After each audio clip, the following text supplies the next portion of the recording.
Gold, trusted gold buyers. మీరు తాకట్టు పెట్టిన బంగారాన్ని విడిపించి ఈ రోజు ఉన్న మార్కెట్ ధరకు కొనబడను.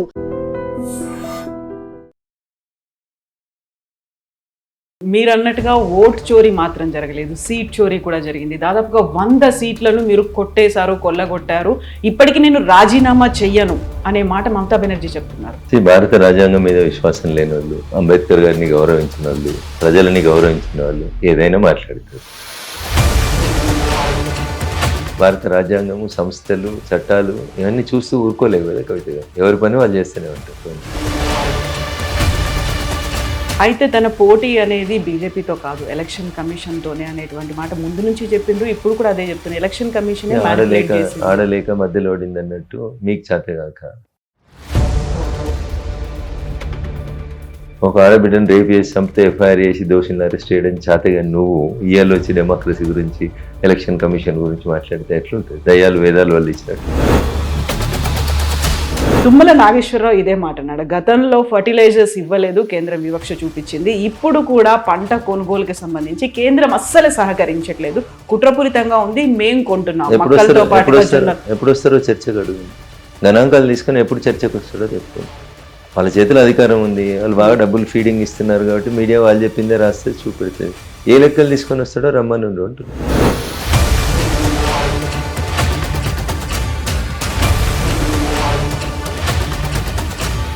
ఒకవేళ మోదీని తిడుతున్నారు, కేంద్ర ప్రభుత్వాన్ని తిడుతున్నారు అంటే అంతే వాయిస్లో బీజేపీ తరఫున వస్తోందా? ఇప్పుడు తేజస్వి సూర్య అలాంటి మాటని అక్కడ అసలు ఎలాంటి సంబంధం లేనటువంటి ఒక అంశాన్ని తీసుకొచ్చి మాట్లాడడం ఏంటి అనేది. చెప్పినట్టు నాటకం ఆడడానికి మేము లేము. ఓకేనా? ఒక ఓటు 2 రాష్ట్రాల్లోని కాకినాడలో తీర్మానం చేసింది 1998లో భారతీయ జనతా పార్టీ. ఆ రోజు మీరు ఎవరు జై తెలంగాణ అనే స్పృహ లేని వాళ్ళు మీరంతా. మీకు తెలంగాణ అంటే తెలియదు ఆ రోజు. ఈ చంద్రశేఖరరావు అన్నట్టు ఆయన వర్గంలో మంత్రి పదవి రాలేదని బయటకు వచ్చినోడు. ఓటు దాటినాక ఒకటి, ఓటు దాటి కంటే ముందు ఇంకోటి, ఏది పడితే అది మాట్లాడితే ఎట్లా కరెక్ట్ కాదు. బీజేపీ లేకుండా తెలంగాణ వచ్చిందా?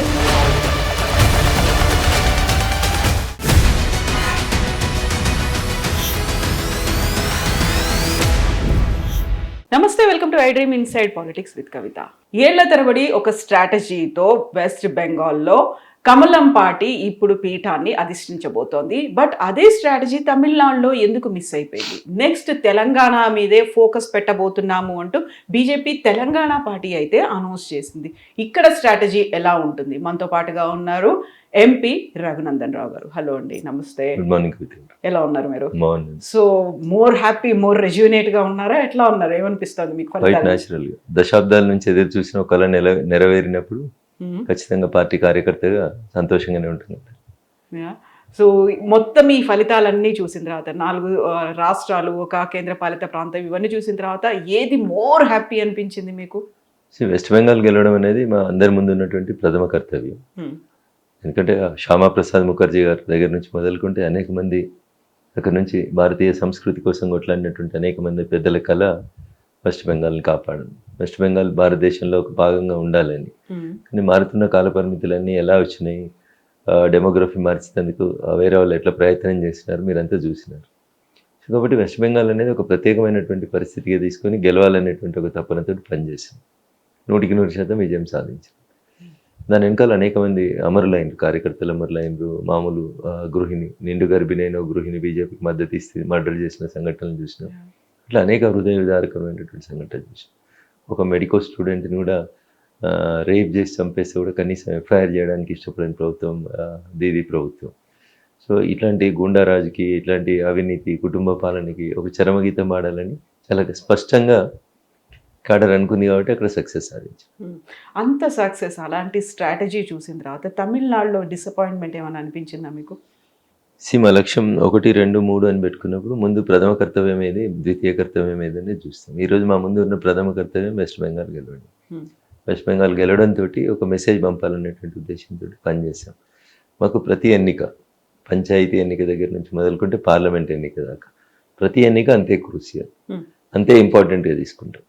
సో వెస్ట్ బెంగాల్ని గెలిచిన మీరు తమిళనాడుని ఎందుకు గెలవలేదనేది కాదు. తమిళనాడు గెలవడానికి ఇంకొంచెం సమయం పడుతుంది కావచ్చు, కష్టపడతా ఉంది క్యాడర్ అక్కడ, ఖచ్చితంగా గెలుస్తాం. ఈ రోజు కాకపోతే రేపు తమిళనాడు కూడా మాదే. కాకపోతే గతంలో వచ్చినటువంటి అసెంబ్లీ స్థానాల కంటే కూడా ఈసారి తగ్గింది, పడిపోయాయి. అందులో ప్రధాన కారణం అన్నామలై ఒక బిగ్గెస్ట్ మిస్టేక్, ఒక బ్లండర్ అనే మాట అనలిస్టులు చెప్తున్నారు. సో మీడియా మిత్రులకి స్వతంత్రం ఉంది, ఏదైనా మాట్లాడతారు వాళ్ళు. Bharatiya Janata party is a party with difference. మేము ఇండివిజువల్స్కి ఇంపార్టెన్స్ ఏమనేది మీకు తెలియాలి. భారతీయ జనతా పార్టీ మూల సిద్ధాంతమే మొదటి నుంచి చెప్తూ వచ్చారు, nation first, party next, individuals last. అంతేగాని దాని గురించి వ్యక్తుల పేర్లు తీసుకొని ఈయన ఉంటే గెలుస్తారు, ఆయన ఉంటే పోతారని మీకు అది అలవాటు. మీకు నచ్చితే ఆకాశానికి ఎత్తుతారు, నచ్చకపోతే ఎత్తేస్తారు. అంతకుమించి మీకేముంటుంది చెప్పండి. మీకు లోపల జరిగేటువంటి పరిస్థితులు, లోపల ఉండేటువంటి విషయాలు మీకేం తెలుస్తాయి? మీకు ఏం తెలుసు అని ఏది పడితే చెప్పేస్తారు, మీకు నోటికి వచ్చింది చెప్తారు. స్టాలిన్ మళ్ళీ గెలుస్తాడని చెప్పారు, స్టాలిన్ మళ్ళీ గెలుస్తారని చెప్పారు మీ మీడియా వాళ్ళందరూ. స్టాలినే అదే ఎగ్జిట్ పోల్ చేసిన వాళ్ళు కూడా మీ మీడియా మిత్రులే కదా. మీకు ఏది నచ్చితే అది మీడియా నుంచి వచ్చిన వాళ్ళే ఉన్నారా? అందరు పోయినరు కదా, మరి అందరి లెక్కలు తప్పైనాయి కదా, కాలేదా? వెస్ట్ బెంగాల్లో ఏదో బోటాబోటీకి వస్తారు, నెక్ టు నెక్ వస్తారు, 1% తేడా, 2% తేడా, 3 సీట్లు తేడా, 2 సీట్లు తేడా అన్నారు. మీరు 2/3 గెలిచిన వాడు. విజయ్ గెలుస్తారని తమిళనాడులో ఏ జర్నలిస్ట్ చెప్పలే, ఏ సెఫాలజిస్ట్ చెప్పలే, ఏ సర్వే వాడు చెప్పలే. మీరు అనుకున్నారా విజయ్ వస్తాడని? సరే, నేను అక్కడ ఐ హావ్ నాట్ కాన్సన్ట్రేటెడ్ అని తమిళనాడు. మేము వేరే పనిలో ఉన్నాం కాబట్టి మేము దాన్ని చూడలేదు, నాకు తెలియదు దాని గురించి. అందుకనే మీ అంచనాలు ఎప్పుడూ కరెక్ట్ కావు, మీ లెక్కలు ఎప్పుడూ కరెక్ట్ ఉన్నాయి. మీకు నచ్చినట్టు మీరు చేసుకుంటారు. మీకు వెనకాల మనసులో ఒక ఇది ఉంటుంది, సిద్ధాంతం. అనలిస్టులు, సెఫాలజిస్టులు, జర్నలిస్టులు అందరు కూడా అదే చెప్తూనే ఉంటారు. ఇప్పుడు 234 సీట్లు ఉన్న తమిళనాడులో దాదాపు 50 లక్షల ఓట్లు పోయినాయి ఎస్ఐఆర్ తోటి. దాని గురించి ఒక అనలిస్ట్ మాట్లాడాడు, ఒక సెఫాలిస్ట్ మాట్లాడాడు, ఒక జర్నలిస్ట్ మాట్లాడాడు. కానీ 294 ఉన్న వెస్ట్ బెంగాల్లో 90 లక్షలు తీసి మళ్ళీ 32 లక్షలు యాడ్ చేస్తే పోయిన 60 లక్షలే ఎస్ఐఆర్ పేరు మీద. దానికి వెస్ట్ బెంగాల్లో ఓట్లు తీసి గెలిచింది అంటాడు ఒక అనలిస్ట్ టీవీలో కూర్చొని. ఎందుకంటాడు? వాడు ఎక్కడో నక్సలైట్ బ్యాక్గ్రౌండ్ వాడు, ఎర్ర జెండా బ్యాక్గ్రౌండ్ వాడు ఉంటాడు, వానికి బతుకుదేరు అవసరం కదా. అందుకని వాడు ఆ జెండా మార్చుకొని, కండువా మార్చుకొని వచ్చి ఇలా అనలిస్ట్ అని, జర్నలిస్ట్ అని, సెఫాలజిస్ట్ అని పేరు మార్చుకొని మమ్మల్ని తిట్టేందుకు టీవీలోకి వస్తారు. టీవీ కూడా మమ్మల్ని తిట్టాడు ఒకటి కావాలి కాబట్టి వాళ్ళని ఎంకరేజ్ చేస్తాం. ఎందుకు మిమ్మల్ని టార్గెట్ ఎందుకు చేస్తున్నారు? మీరు మొత్తం సాఫ్రనైజేషన్ చేస్తున్నారు, మిగతా పార్టీలన్నిటిని తీసేసే ప్రయత్నాల్లో ఉన్నారని కదా. ఏ చెట్టుకైతే కాయలు ఉంటాయో ఆ చెట్టు మీదనే రాళ్ళు పడతాయి. మేము బలంగా ఉన్నాం, బలంగా కనబడతా ఉన్నాం, అందుకని రాళ్ళు వేస్తారు మీరు. అంతకంటే ఎక్కువ ఏముంటుంది? అన్ని పార్టీలను ఇష్టం అయితే మరి విజయ్ పార్టీ ఎట్లా గెలుస్తుంది? అది సరికొత్తగా వచ్చిన పార్టీ, మీరు అంచనా వేయలేకపోయింది అనేది. మా అంచనా లేదనే తప్పు. మీరు అట్లా మాట్లాడొద్దు. మాకుండే అంచనాలు 100% మాకుంటాయి. మీరు మాకు అంచనా లేదనడం మాత్రం తప్పు. సో మీరు అన్నట్టుగా ఓట్ చోరీ మాత్రం జరగలేదు, సీట్ చోరీ కూడా జరిగింది. దాదాపుగా 100 సీట్లను మీరు కొట్టేశారు, కొల్లగొట్టారు. ఇప్పటికీ నేను రాజీనామా చెయ్యను అనే మాట మమతా బెనర్జీ చెప్తున్నారు. భారత రాజ్యాంగం మీద విశ్వాసం లేని వాళ్ళు, అంబేద్కర్ గారిని గౌరవించిన వాళ్ళు, ప్రజలని గౌరవించిన వాళ్ళు ఏదైనా మాట్లాడతారు. కానీ ఒక రాష్ట్ర ప్రభుత్వానికి ఎన్నికలు జరిగినాయి, అసెంబ్లీ రద్దు అయింది. ఇంకా మీరు ముఖ్యమంత్రిని, నేనే ముఖ్యమంత్రిని, నేను రాజీనామా చేయని మాట్లాడితే దానికి ఏమర్థం ఉంటుంది? కవిత గారు ఎట్లా తొలగియాలనో అట్లా తొలగిస్తారు. ఏముంటుంది తల్లి? ప్రజలే నిన్ను వద్దని తొలగించినారు, 2/3 మెజారిటీ ఇచ్చినారు భారతీయ జనతా పార్టీకి. ఇంకా నువ్వు ఆ కుర్చీని పట్టుకొని వేలాడుతా అంటే భారత రాజ్యాంగము, సంస్థలు, చట్టాలు ఇవన్నీ చూస్తూ ఊరుకోలేవు కదా కవిత గారు. ఎవరి పని వాళ్ళు చేస్తూనే ఉంటారు. అయితే తన పోటీ అనేది బీజేపీతో కాదు, ఎలక్షన్ కమిషన్ తోనే అనేటువంటి మాట ముందు నుంచి చెప్పిండ్రు, ఇప్పుడు కూడా అదే చెప్తున్నారు. ఎలక్షన్ కమిషన్ ఆడలేక మధ్యలో ఓడింది అన్నట్టు మీకు చేతగాక. ఒక ఆడబిడ్డను రేపు చేసి చంపితే ఎఫ్ఐఆర్ చేసి దోషులను అరెస్ట్ చేయడం చేతగా నువ్వు ఇయర్లో వచ్చి డెమోక్రసీ గురించి, ఎలక్షన్ కమిషన్ గురించి మాట్లాడితే ఎట్లుంటుంది? దయ్యాలు వేదాలు వాళ్ళు ఇచ్చినట్టు ఉంటుంది. ఏ సంఘటన జరిగింది? వెస్ట్ బెంగాల్లో జరిగిన అరాచకాలు ఏంటి? గూండాగర్ది ఎంత? జై శ్రీరామ్ అని అననీయవా? రాముడు నడయాడిన ఈ నేల మీద రాముని పేరు ఎత్తనీయవా? రాముని కంటే పెద్దదానివా? అట్లా అరిచి నీకంటే ముందు ఒక ఆయన ఢిల్లీలో అడ్రస్ లేకుండా పోయాడు. ఇప్పుడు నువ్వు పోయినావు. తమిళనాడులో అట్లే మాట్లాడిండు, కుర్రకుంక తెల్లదాడికి, దేవుళ్ళ గురించి, దేవాలయాల గురించి మాట్లాడిండు. అయ్యతో సహా 28 మంది మంత్రులకు అడ్రస్ లేకుండా పోయింది. సో అందుకని కర్మ. బట్ ఆయన గెలిచిండు, అలా కర్మ అంటున్నా. అలాగే ఇప్పుడు ఏం చేస్తాడు గెలిచి? ఏం చేయాలని అర్థం కాక తలబెట్టుకొని ఏడవడం మీద చేసేదేముంది అంటున్నా. పాపం మీకు దాకిందా, మీ కుటుంబానికి దాకిందా అని తాకుతుంది కదా. కర్మ రిటర్న్స్ అనేది అందుకనే చెప్తారు. హిందువులను ఎన్ని మాట్లాడినా ఏం కాదు, హిందూ దేవుళ్ళని అవమానపరిచినా ఏం కాదు, మేము హీరోలం అవుతాం అనుకునేటువంటి వెధవలందరికీ కూడా ఈ ఎన్నికల ఫలితాలు గుణపాఠం కావాలి. మాట్లాడేటప్పుడు నోరు దగ్గర పెట్టుకొని మాట్లాడాలి అనేటువంటి ఒక మెసేజ్ని ఇచ్చారు ప్రజలు. మధ్యలో ఏం చేయలేకపోవచ్చు. మిమ్మల్ని 5 సంవత్సరాల మధ్యలో మీరు మాట్లాడినప్పుడు మిమ్మల్ని దించే అధికారం ప్రజలకు లేకపోవచ్చు. But A day will come. ఆ డే వచ్చిన రోజు మిమ్మల్ని బండకేసి కొడతారు, అది గుర్తుపెట్టుకోరు. కొట్టిరు కదా ఇప్పుడు. అడ్రస్ లేడనుకున్న విజయ్, ఎవరు పట్టించుకొని విజయ్, ఏమవుతుంది విజయ్ తోటి అనుకున్న విజయ్ ఇలా ఏం చేసిండో తమిళ రాజకీయాలను చూసిండు. మీరు ద్రవిడులం, మేము హిందీ మాట్లాడము, మాకు ఉత్తర భారతంతో సంబంధం లేదు, మాది సెపరేట్ దేశం అని అరుస్తే ఏం చేసిరు జనం మిమ్మల్ని? నేను ద్రవిడ రాజకీయాలు చెయ్యను అని చెప్పిన విజయ్ని గెలిపించారు ప్రజలు. అంటే ఏమర్థం చేసుకోవాలి వీళ్ళు? పార్లమెంట్లో 131వ రాజ్యాంగ సవరణ తీసుకొస్తే నల్లబట్టలు వేసుకొని నానా యాగి చేసి నల్ల చట్టాలు అని చెప్పారు, తగలబెట్టారు. ఏమవుతుంది వాళ్ళతో? అల్టిమేట్గా 5 సంవత్సరాలకు జనం ముందుకు రావాల్సిందే కదా. తప్పు చేసినప్పుడు పనిష్మెంట్ ప్రజలు ఎట్లా ఇస్తారో కనబడ్డది కదా. వెస్ట్ బెంగాల్లో కనబడ్డది మీకు మహిళా బిల్లుని అడ్డుకుంటే ఫలితం, తమిళనాడులో కనబడ్డది మహిళా బిల్లుని అడ్డుకుంటే ఫలితం, తప్పకుండా కనబడుతుంది. కాకపోతే స్టాలిన్ నిన్న వెళ్ళిన తర్వాత ఓటమి అనంతరం 24 అవర్స్లోనే ఆయన నియోజకవర్గానికి వెళ్ళిన తర్వాత అక్కడ ఏడుస్తున్నటువంటి ప్రజలు కనిపిస్తారు. వాళ్ళు వాళ్ళకు కన్నీళ్లు పార్టీ పెట్టుకుంటారు. ఉంటుంది కదా, వాళ్ళకు పార్టీ ఉంటుంది, వాళ్ళకు క్యాడర్ ఉంటుంది, ఏడుస్తారు వాళ్ళు. దాంట్లో తప్పేముంటుంది? ఏ నాయకుడు ఓడిపోయిన నాయకుడు కనబడ్డా జనం ఏడుస్తారు. ఆ పార్టీ క్యాడర్ ఉంటారు, వాళ్ళు కొంత ఇబ్బంది పడతారు, ఏడుస్తారు. అయితే దానికి ఏముంటుంది ఇప్పుడు? మరి ఎందుకు ఓట్లు వేయలేదు? ఏడిచిన జనం వేసి ఉంటారు అంతే, మిగతా వాళ్ళు వేయలేదు కదా. ఈ దేశంలో నిన్న డిఎంకేకి వచ్చిన ఓట్లండి మీరు చూడు, నాట్ ఈవెన్ 35% రాలేదు. విజయ్కును ఏడీఎంకే కలిసి 70% ఎక్కువ వచ్చినాయి ఓట్లు. అంటే ఏం మెసేజ్ ఇచ్చారు జనం? 100% మంది మిమ్మల్ని వద్దనుకున్నారు కదా. ఒకవేళ ఏడీఎంకే ఉన్న విజయ్ కలిసి ఉంటే మీకు కనీసం ఆంధ్రప్రదేశ్లోనే డబుల్ డిజిట్ వచ్చింది, తమిళనాడులో సింగిల్ డిజిట్ కూడా రాకపోతుంది. సో అందుకని అంతా మేమే అనే భ్రమలో ఉండడం తప్పు. 5 సంవత్సరాల కోసం మనకు అవకాశం ఇస్తారు ప్రజలు, దాన్ని మనం ఎట్లా వాడుకుంటున్నాం, ఏం చేస్తున్నాం అనేదాన్ని ప్రజలు గమనిస్తూ ఉంటారు. 5 సంవత్సరాల మధ్యలో నువ్వేం మాట్లాడి నేను ప్రజలు ఏం చేయలేకపోవచ్చు. But when a day will come them to vote, definitely they will show you the lesson. So ప్రభుత్వం ఎలా ఎవరితో కలిసి ఏర్పాటు చేస్తారు అనుకుంటున్నారు విజయ్? వెయిట్ అండ్ సీ, తొందరపడలేదు. మాకు తొందరపడాల్సినటువంటి అవసరం లేదు. ఓకే, అతను తెలుగు కలవాడైతే మైనార్టీలో ఉన్న ప్రభుత్వం 5 ఏళ్ళు బాగా నడవాలనుకుంటే అప్పుల పాలైనటువంటి తమిళ రాష్ట్రానికి ఆయన ఇచ్చిన హామీలన్నీ నెరవేరాలంటే కేంద్రంతో సఖ్యత లేకపోతే ఎట్లా నడుస్తుంది? పెట్టుకుంటాడని మేము అనుకుంటున్నాం, ఆయన ఇష్టం, అది ఆయన విజ్ఞత. ఓకే. సో నడవాలి, అన్ని సక్రమంగా ఉండాలి, బడ్జెట్లు రావాలి, ఇవన్నీ అంటే అనివార్య పరిస్థితి ఏమైనా ఉందా? కేంద్రంతో సఖ్యత ఉండాలి, లేకుంటే బీజేపీతో పొత్తుండాలి అనేది ఏమన్నా? ఇప్పుడు కాంగ్రెస్ తెలంగాణని పాలిస్తుంది, కర్ణాటకని పాలిస్తుంది, ఇస్తలేమా డబ్బులు? ఇస్తలేమంటున్నా. కొత్తగా వచ్చినావు, నీకు అడ్మినిస్ట్రేషన్ తెలియదు, ఎలా పాలించాలో తెలియదు, కాబట్టి అనుభవం ఉన్న పార్టీ కేంద్రంలో అధికారంలో ఉన్న పార్టీతో కలిసిపోతే మీ పార్టీకి బాగుంటుంది అనేది నేను చెప్తా ఉన్నాను. ఇద్దరిని కాంగ్రెస్నికి వెళ్ళి, ముగ్గురిని ఇంకో దగ్గరికి వెళ్ళి, ఇంకో ఇద్దరిని ఇంకో దగ్గరికి వెళ్ళి ఇచ్చి, వచ్చినోనికల్లా మంత్రి పదవి ఇచ్చి ఈ సంతుష్టీకరణ రాజకీయాలు ఎన్ని రోజులు చేయగలుగుతాడు కొత్త ముఖ్యమంత్రి? రాజకీయాలకు కొత్తగా వచ్చిన ఆయన చేయలేడు అంటున్నా. అందుకని if you're so matured politician you can definitely handle it. But the situation is khichdi తయారు చేసుకున్నారు అనుకోండి, ప్రతి ఒక్కరు బెదిరిస్తాడు, నాకు ఇది చేయి, నాకు ఇది చేయి, నాకు ఇది చేయని. చేయలేనప్పుడు ప్రభుత్వాలు కూలిపోతాయి. అది ఉండొద్దు అని విజయ్కి నేను చెప్పదలుచుకున్నాను. సో డిఎంకేనేమో పొలిటికల్గా డిస్టెన్స్ అనేది ఉంటుంది, ఏఐడిఎంకేతో ఏమో ఇంటెలెక్చువల్గా ఉండేటువంటి డిఫరెన్సెస్ అనేవి ఉంటాయని విజయ్ తన క్యాంపెయినింగ్లో చెప్పుకున్నారు. కాబట్టి వీళ్ళు కాకుండా ఎవరైతే అందుబాటులో ఉన్నారో, ఎవరైతే వచ్చి మేము ఫామ్ చేస్తామని రెడీగా ఉన్నారు, we congratulate him, we bless him. బాగా నడపాలని, ప్రజలు ఇచ్చిన తీర్పును గౌరవించాలని, మంచిగా ముందుకు పోవాలని, 5 సంవత్సరాలు తమిళనాడుకి ఒక కొత్త శకాన్ని ఆరంభించాలని నేను విజయ్ గారిని మనస్ఫూర్తిగా అభినందిస్తా ఉన్నాను. ఓకే, ఆయన ఎవరిని కలుస్తాడు, ఎవరితో పోతాడు, ఎవరిని కలుపుకుంటాడు, ఏం చేస్తాడు అనేది వెయిట్ అండ్ సీ. మళ్ళీ మనం ఎందుకు తొందరపడాలి? ప్రజలు ఆయనకు అవకాశం ఇచ్చినారు, వారు దాన్ని ఎట్లా సద్వినియోగం చేసుకుంటారు అనేది వీళ్ళు wait and see. So governor ఇంకా కొంచెం టైం అయితే తీసుకుంటారు. ఫుల్ ఫ్లెడ్జ్డ్ గా మీకు ఎంతమంది సపోర్ట్ ఉన్నారో అది వస్తేనే నేను మీకు ఒక గ్రీన్ సిగ్నల్ ఇస్తాను అన్నట్టుగా. ఏ గవర్నర్ అయినా అదే చేస్తారు కదా. ఏ గవర్నర్ అయినా నేను ముఖ్యమంత్రి ప్రమాణ స్వీకారం చేయాలనుకుంటున్నా అన్నప్పుడు, మైనార్టీలో ఉన్నప్పుడు మీ నెంబర్ ఏంది అని అడుగుతారు కదా. అదే అడిగారు గవర్నర్ గారు, రాజ్యాంగబద్ధంగానే అడిగినారు, దాంట్లో తప్పేముంటుంది. సో ఇప్పుడు తమిళనాడులోనేమో సీట్లు మీరు తగ్గిపోయాయి అక్కడ.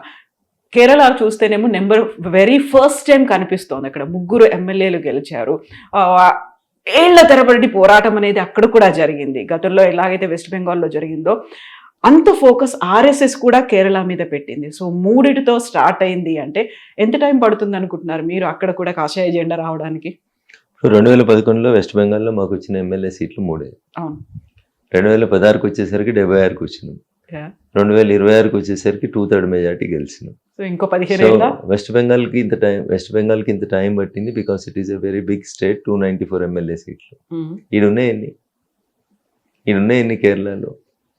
కాబట్టి it may take another 5 years. Congress 5 సంవత్సరాల పాలన తర్వాత కేరళలో అధికారంలోకి వచ్చేది భారతీయ జనతా పార్టీ వస్తుందని విశ్వాసం ఉంది నాకు. ఓకే, సో దానికి తగ్గట్టుగా స్ట్రాటజీలు ఇవన్నీ కూడా ఉన్నాయా? ఉన్నాయి కాబట్టి తిరువనంతపురం మున్సిపాలిటీ గెలిచినాం కదా, మేము మేయర్ గెలిచినాం కదా. అంత గొప్ప మున్సిపాలిటీ కమ్యూనిస్టుల అధికారంలో ఉన్న రోజు అక్కడ మేయర్ గెలిచినాం మేము. అబ్జల్యూట్ మెజార్టీతో మేయర్ గెలిచి వచ్చినాం. మీరు అర్థం చేసుకోండి, కేరళ ప్రజలు కూడా మార్పు కోరుకుంటున్నారు. కేరళలో ఏం జరిగింది, ఇండి కూటమిలో ఉన్న ఒక పార్టీ ఇంకో పార్టీని ఒడగొట్టుకుంది. మాకేం సంబంధం అక్కడ? మేము ఎదగడం మొదలు పెట్టినాం, తిరువనంతపురం మేయర్ అయినాం, ఇలా 3 ఎమ్మెల్యేలు అయినరు, ఒక ఎంపీ గెలిచిండ్రు, గెలిచిన ఎంపీ గారు కేంద్ర మంత్రి అయినారు. సో మేము ఇంతింత వటుడింత అన్నట్టు ఎదుగుతున్నాం. 5 సంవత్సరాల తర్వాత ఖచ్చితంగా కాంగ్రెస్ ని దించి కాంగ్రెస్ పాలనను కాదని ప్రజలు మా వైపు వస్తారనేది మాకుండే విశ్వాసం. సో ఎలక్షన్స్ ఎక్కడైతే ఉన్నాయో అక్కడ మాత్రమే బీజేపీ ఫోకస్ పెడుతోంది అనే మాట కాదంటారా? కవిత గారు, ఇప్పుడు అవసరం లేని దగ్గర ప్రయత్నం చేసి ఏముంటుంది చెప్పండి. ప్రజలు ఉన్నారు, కావాల్సిన వాళ్ళు, మన దేశం ప్రజల కోసం పార్టీ ఎప్పుడు పనిచేస్తుంది, ప్రజల కోసం పార్టీ ఎప్పుడు పనిచేస్తుంది. బట్ ప్రభుత్వం ఎన్నికల కోసం ప్రభుత్వం ప్రజల అవకాశం ఇచ్చిన ప్రభుత్వం పనిచేస్తుంది. 100% కేంద్రం బీజేపీ కేంద్రం తన వంతు వాటగా తను సపోర్ట్ చేస్తూనే ఉంటుంది కదా. వెస్ట్ బెంగాల్కి చేయలేదా, తెలంగాణకి చేస్తలేమా, కర్ణాటక చేస్తలేమా? ఏం చెప్పినారు నీతి ఆయోగ్ మీటింగ్ లో నరేంద్ర మోడీ గారు? టీమిండియా కెప్టెన్ గా నేను, సభ్యులుగా ప్లేయర్ గా మీరందరూ కలిసి ఆడితేనే ఈ దేశం సమిష్టిగా సమానమైనటువంటి రీతి లోపల డెవలప్మెంట్ జరుగుతుంది అని చెప్పారు. మేము దానికి కట్టుబడి ఉన్నాం. ఎదురుగున్నోళ్ళు కట్టుబడి లేకపోతే మమ్మల్ని ఏం చేయమంటారు? మీరు తెలంగాణకి చేస్తున్నామని చెప్పినప్పటికీ కూడా మోదీ ఒక కుట్రపూరితంగా వ్యవహరిస్తున్నారు. తెలంగాణ అంటే వివక్ష అనేది రైట్ ఫ్రమ్ ద బిగినింగ్. ఆయన ఇక్కడికి వచ్చినప్పుడు కూడా విభజన గురించి ఆయనే మాట్లాడారు, విషం చిమ్మారు. అదే మాట ఇప్పటికీ స్టిల్ బీజేపీ కంటిన్యూ చేస్తోంది. తేజస్వి సూర్య మాట్లాడినటువంటి మాటలు ఎవరంటున్నారు? ఇది ఇప్పుడు వినిపిస్తోంది. తెలంగాణ అంతా బీఆర్ఎస్ అదే మాట అంది, కాంగ్రెస్ అదే మాట అంటుంది, అండ్ వివక్ష చూపిస్తోంది అనేది. ఇప్పటిదాకా మోదీ రాలేదు, ఈసారి వస్తే 3rd టైం అవుతుంది, ఈ 3rd టర్మ్ లో వెరీ ఫస్ట్ టైం కూడా అవుతుంది అనేది. మీ ప్రాబ్లం. సో పిలిచింది ఎప్పుడు? రాష్ట్ర ముఖ్యమంత్రి పిలిచింది ఎప్పుడు? మేము రాంది ఎప్పుడు?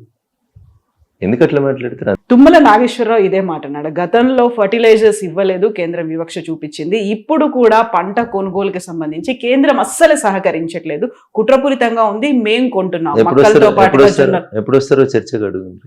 గణాంకాలు తీసుకొని ఎప్పుడు చర్చకు వస్తాడో చెప్పుకోండి.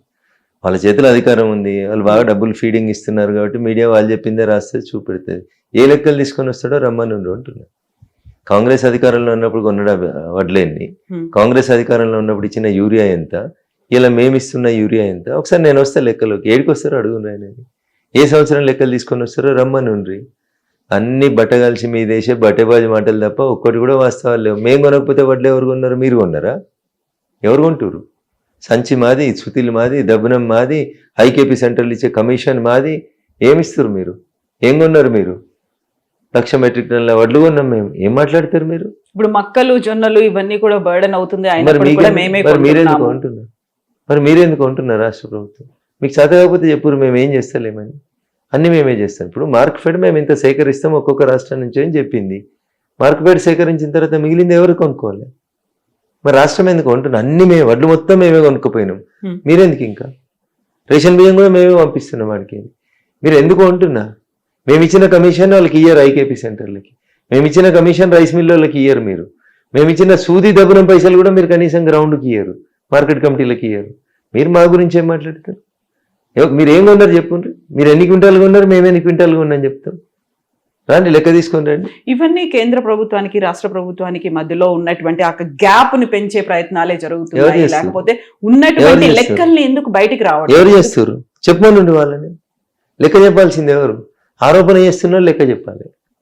2004లో మన్మోహన్ సింగ్ ప్రైమ్ మినిస్టర్ అయినప్పుడు యూపీఏ హయాంలో మీరు తెలంగాణ లేదా అప్పుడున్న ఆంధ్రప్రదేశ్ రాష్ట్రానికి ఇచ్చిన యూరియా ఎంత, ఇయ్యలు ఇస్తున్న యూరియా ఎంత, ఆ రోజు మీరు సబ్సిడీ ఎంత ఇచ్చారు, ఈ రోజు మేము ఎంత ఇస్తున్నాం చెప్పమన్నారు. మళ్ళీ మీరు అడుగురు ఎప్పుడన్నా?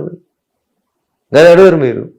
వాళ్ళు ఏం చెప్తే కదా రాసుకోవాలి. వాళ్ళు మోడీని తిడితే మీకు ఫ్యాషన్, మోడీని తిడితే రాసుకోవడం, బీజేపీని తిడితే రాసుకోవడం. ఒకవేళ మోదీని తిడుతున్నారు, కేంద్ర ప్రభుత్వాన్ని తిడుతున్నారు అంటే అంతే వాయిస్ లో బీజేపీ తరఫున వస్తోందా? ఇప్పుడు తేజస్వి సూర్య అలాంటి మాటని అక్కడ అసలు ఎలాంటి సంబంధం లేనటువంటి ఒక అంశాన్ని తీసుకొచ్చి మాట్లాడడం ఏంటి అనేది. అప్పుడు డిఫెండ్ చేయాల్సినటువంటి ఎంపీలు అక్కడే ఉన్నారు, వాళ్ళు ఎవరు మాట్లాడలేదు. మీరు చెప్పినట్టు నాటకం ఆడడానికి మేము లేము. ఓకేనా? ఒక ఓటు 2 రాష్ట్రాల్లోని కాకినాడలో తీర్మానం చేసింది 1998లో భారతీయ జనతా పార్టీ. ఆ రోజు మీరు ఎవరు జై తెలంగాణ అనే స్పృహ లేని వాళ్ళు మీరంతా. మీకు తెలంగాణ అంటే తెలియదు ఆ రోజు. ఈ చంద్రశేఖరరావు అన్నట్టు ఆయన వర్గంలో మంత్రి పదవి రాలేదని బయటకు వచ్చినోడు. అయిపోయింది, తెలంగాణ వచ్చింది, అయిపోయింది. మేము బేషరతుగా మద్దతు ఇవ్వకపోతే పార్లమెంట్లో మీకు బిల్లు ఎక్కడిది? 2 ఎంపీలు లేని మీరు లోక్సభలో పాస్ అయినాక రాజ్యసభలో పాస్ చేయించమని ఇదే చంద్రశేఖరరావు అదే విజయశాంతి గారు వచ్చి మా ఇంట్లోనే కదా, రాజ్నాథ్ సింగ్ గారి ఇంట్లోనే కదా కూర్చొని బతిలాడుకున్నది. ఓటు దాటినాక ఒకటి, ఓటు దాటే కంటే ముందు ఇంకోటి, ఏది పడితే అది మాట్లాడితే ఎట్లా కవిత గారు? బీజేపీ లేకుండా తెలంగాణ వచ్చిందా? తెలంగాణ బిడ్డలు ఆత్మహత్య చేసుకుంటుంటే కనీసం ఉస్మానియా యూనివర్సిటీ కాడికి వచ్చే స్పృహ లేదు ఒక్క కాంగ్రెస్ వానికి, ఒక్క టీఆర్ఎస్ వానికి. సుష్మా స్వరాజ్ వచ్చి చెప్పింది ఆత్మహత్యలు చేసుకోకుండ్రి, మేము ఉంటాం, మీకు తెలంగాణ రాష్ట్రానికి సాధించి పెడతామని చెప్పింది. సాధించి పెట్టినాం కదా మేము. మా పాత్రను తక్కువ చేసే కుట్ర మీకెందుకు అంటున్నా. పాకిస్తాన్ తో పోలికని తీసుకోవడం, ప్రతిసారి తెలంగాణ విభజన అనగానే అనాల్సినటువంటి అప్పుడు ఉన్నటువంటి మీకు ఉండాల్సినటువంటి అవగాహన మీకు లేకపోతే మేమేం చేస్తాం? పార్లమెంటరీ సాంప్రదాయాల గురించి మాట్లాడుతూ కాంగ్రెస్ పార్టీ ప్రజాస్వామ్యం గురించి, పార్లమెంట్ నడిపే విధానం గురించి మాట్లాడుతున్నప్పుడు, అరే ఎదవల్లారా మీకు పార్లమెంట్ నడపడం రాదు, మీలాగా మేము తలుపులేసి తన్ని పెప్పర్ స్ప్రేలు కొట్టి సొంత పార్టీ వాళ్ళతో తన్నుకొని మేము చెయ్యం రా బాబు, ప్రొసీజర్ని ఫాలో అవుతాము, ఈ దేశ విభజన జరిగిన రోజు కూడా అట్లా జరగలేదు, మీరు అంత థర్డ్ రేట్ ఫెలోస్ మీ పద్ధతి అని చెప్పిండు. దాన్ని మీరు తీసుకొని వచ్చి పాకిస్తాన్ తోటి కూల్చిరు, ఏది పడుతుంది మీరు మాట్లాడుతుంటారు. ఆవేశంగా ఎవడో అరుస్తున్నప్పుడు వారు అన్నారు, వారు దానికి వివరణ ఇచ్చుకున్నారు, నేను ఆ ఉద్దేశం అది కాదని చెప్పారు. దానికి తెలుగు మీడియాకి, చచ్చిపోయిన టీఆర్ఎస్కి ఏదో బూస్ట్ లాగా, చచ్చిపోయింది అది ఆల్రెడీ, చచ్చిపోయిన పాముకి నువ్వు ఎన్ని పాలు పోసినా తాగదు కవిత. అది ఆ చచ్చిపోయిన టీఆర్ఎస్ లేకపోతేందుకు వాళ్ళు ఎదవలు సెంటిమెంట్ కోసం ఏడుస్తారు. అరే నీ క్యాబినెట్ లో ఎవడన్నా ఒకడు జై తెలంగాణ అన్నోడు ఉన్నాడురా? ఎప్పుడు? మొదటి క్యాబినెట్ లో, రెండో క్యాబినెట్ లో ఎవడున్నాడు రా? చంద్రశేఖరరావు గారి క్యాబినెట్ లో జై తెలంగాణ అన్న మేమందరం రోడ్ల మీద అన్నాం. మమ్మల్ని కట్టెపెట్టుకొని కొట్టిన దానం నాగేందర్ నల్లద్దాలు పెట్టుకొని మీ టీఆర్ఎస్ కండువా కప్పుకొని సిగ్గు లేకుండా మీ పక్కన కూర్చుంటాడు. ఇలా మీరు ఓడిపోతే మళ్ళీ అదే నల్లద్దాలు పెట్టుకొని పోయి అవతల కాంగ్రెస్ కండువా వేసుకొని మీ మీదనే పోటీ చేస్తాడు. మీరు మనుషులేనా అసలు? మీరు టికెట్లు ఎవరికి ఇచ్చిర్రు? మీరు మంత్రి పదవి ఎవరికి ఇచ్చిర్రు? ఎవరికి ఇచ్చిర్రు? ఎవరైనా ఒక్కడు జై తెలంగాణ అన్నోడు ఉన్నాడు ఆ క్యాబినెట్ లో? చదువు పేర్లు, చదువు అంటున్న పేర్లు అప్పుడున్న వాళ్ళందరూ అప్పుడు లేడు. ఎవరు తలసాని శ్రీనివాస్ యాదవ్, ఎవరు కడియం శ్రీహరి, ఎవరు వీళ్ళంతా? ఎవరు తాటికొండ రాజయ్య? ఎవరు? కాంగ్రెస్లోకి వెళ్ళి రిజైన్ చేసి కొద్ది రోజుల ముందు జాయిన్ అయిన ఆయన కదా. జై తెలంగాణ అన్న వాళ్ళు ఒక్కరిని తీసుకొచ్చింది చూపెట్టుర్రి, ఒక్కరికి మంత్రి పదవి ఇచ్చింది చెప్పుర్రి.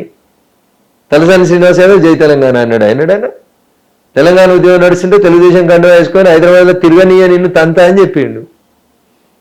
కడియం శ్రీహరి అంటాడు, వాడు నా కాలిగోటికి సరిపోడు అన్నాడు స్టేషన్ కన్పూర్కి ఉప ఎన్నిక జరుగుతుంటే.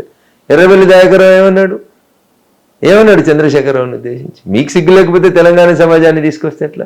ఎవడు మీ క్యాబినెట్లో ఒక్కడన్నా జై తెలంగాణ అన్నోడు ఉన్నాడా? అని తెలంగాణ అంటే అర్థం తెలిసినోడు ఉన్నాడా? ఎవరు? ఇంద్రకరణ్ రెడ్డి జై తెలంగాణ అన్నాడా? తుమ్మల నాగేశ్వరరావు జై తెలంగాణ అన్నాడా?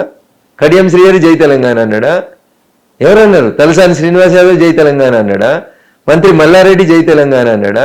జోకర్ గాళ్ళని, బఫూన్ గాళ్ళని పైసలు తీసుకొని ఇష్టారాజ్యంగా అమ్ముకున్న వాళ్ళు మీరు తెలంగాణ గురించి మాట్లాడతారా? మీరు మీ కడుపు నొత్తే మేమందరం తెలంగాణ అనాలనా?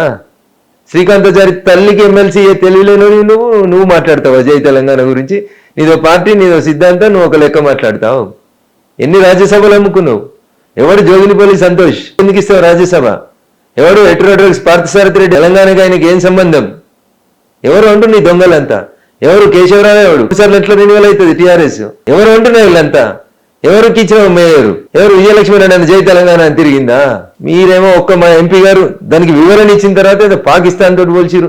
జై తెలంగాణ అంటే తన్నినోళ్ళకి ఇచ్చిరు మంత్రి పదవులు.